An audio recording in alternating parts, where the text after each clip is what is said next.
Hola chicos, muy buen día, espero se encuentren muy bien. En este video veremos los conceptos de capacitor, capacitancia, resistor, resistencia y de LED o diodo emisor de luz. Del primer elemento que vamos a hablar es del capacitor. En la figura que estás viendo te muestro cómo sería físicamente un capacitor electrolítico. Ahora bien, vamos a definir qué es.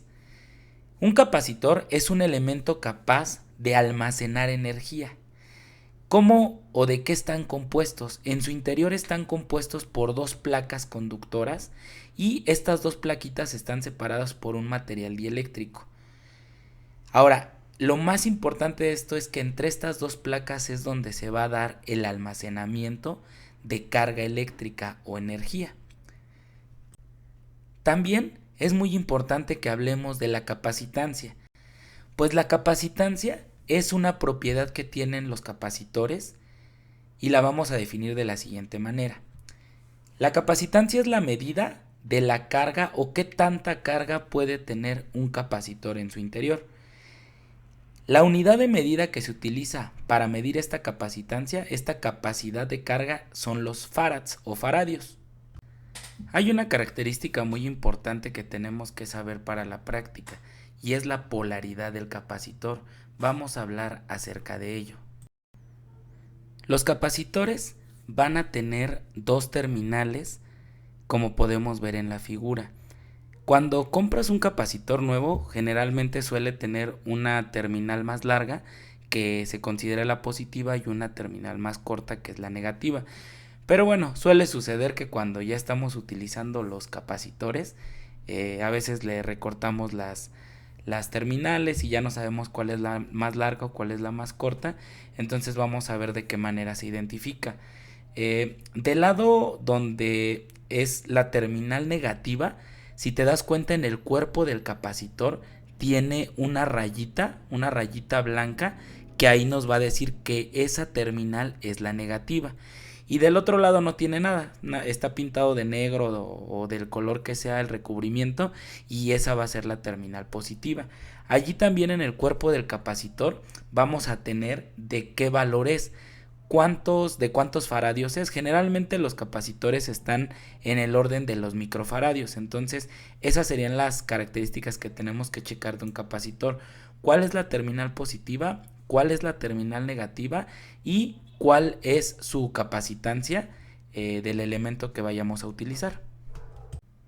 Ahora te presento otro elemento importante para esta práctica y es el que se ve en la figura. Se llama resistencia. En la parte de abajo aparece el símbolo que se utiliza en los diagramas de conexión. Y bien, vamos a definir qué es una resistencia.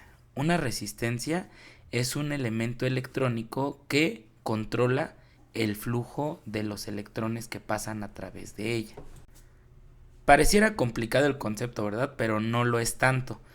Lo que quiere decir es que este elemento, dependiendo de su valor, ahí podemos ver en la resistencia que tiene algunas banditas de colores, ¿no? Estas bandas de colores van a cambiar, y cuando estas cambien va a cambiar su valor. Vamos a ver más adelante en la teoría cómo es que se calcula o se determina el valor de una resistencia según esas bandas de colores. Ahorita lo que nos interesa es definir cuál es la propiedad de la resistencia. Entonces estas bandas nos van a dar el valor de la resistencia como tal y nos va a decir qué tanta corriente o qué tantos electrones va a dejar pasar a través de ella. Para terminar de entender el concepto de resistencia eléctrica, podemos utilizar esta analogía. Cuando la resistencia es pequeña, o sea, tiene valores bajitos, que tiene una menor resistencia, si se dan cuenta en la imagen, dice que va a dejar pasar el flujo de aquí sería agua completamente, ¿no? Cuando hablemos ya de la resistencia, van a ser electrones. En lugar de ser agua, van a ser electrones, pero trabaja de la misma manera cuando el valor de la resistencia es pequeño. Ahora, cuando el valor de la resistencia es grande, significa que se va a resistir más al paso de los electrones. Podemos nosotros ver en la analogía que ahí ejemplifica cómo deja pasar menos agua, ¿no? Menos flujo de agua. Entonces, Una resistencia, si es chiquita, si es pequeña, deja pasar muchos electrones. Una resistencia, si es muy grande, deja pasar poquitos electrones.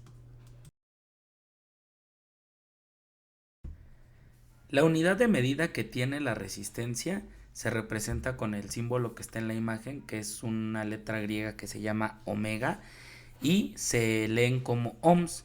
Vamos a tener resistencias de 10 ohms, de 20 ohms, de 1000 ohms, de 10.000 ohms, de 100.000 ohms. Va a ser esa nuestra unidad de medida. Ahora tengo una pregunta para ti. Imagina que tengo dos resistencias, una con un valor de 100 ohms y una con un valor de 2000 ohms.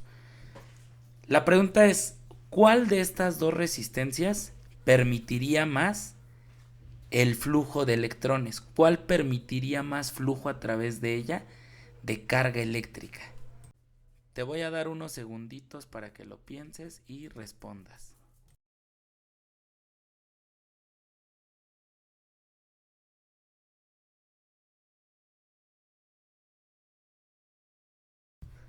La respuesta sería que la resistencia de 100 ohms, al ser pequeña, al tener poca resistencia, permitiría más flujo de electrones a través de ella.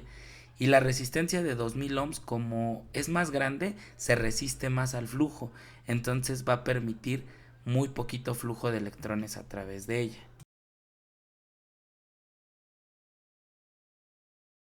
Ahora hablaremos de los diodos emisores de luz o LEDs. Estos LEDs son muy populares, creo que todo el mundo los hemos visto en los últimos tiempos en los antros, en los lugares donde hay ambientación. Y bueno, ahora vamos a conocer de qué se trata o qué son. Estos LEDs o foquitos, como algunos les llaman, en sí se llaman diodos emisores de luz y son componentes electrónicos que convierten la energía eléctrica o los electrones que circulan a través del elemento en luz.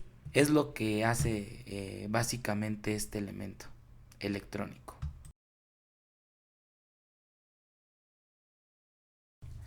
También presentaremos este siguiente elemento que es una fuente de alimentación.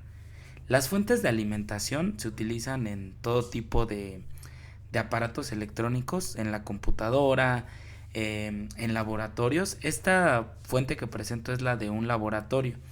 Aquí nosotros vamos a poder regular qué tanto voltaje y qué tanta corriente vamos a imprimir a un circuito o a un determinado elemento. ¿Por qué es muy importante este aparato? Pues porque nosotros vamos a poder controlar el flujo de electrones a través de un dispositivo.